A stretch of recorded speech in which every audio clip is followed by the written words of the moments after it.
Isibu nanaw kurumjali khoi matam amada sisu gospel gi audio cassette ta kalwari part 1 to haina yam ligaba matamda sei khra sakpi ki khoi nanaw tajawi adu siena madu sei tu sakpa matamda sei gi sahi thagi sahi si kyam sure adu so kyam da sakhi bogi sei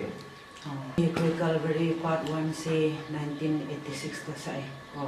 matam madu da ai sahi kun mari sure adu sei du su yamna mipung manipur gi amba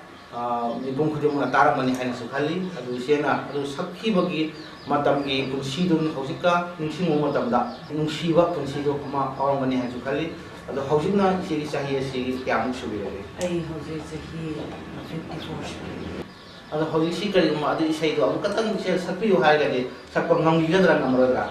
ai honna rubdi ngangani adu matam da siena se sakpa matam da music to kanam da bi de masigi music si ai koi combine tawbani matam madu da Paul haina rongmai ama Zengam haina nasu rongmai ni aduga Victor haina pangkulama aduga ai ipon patushin agui marin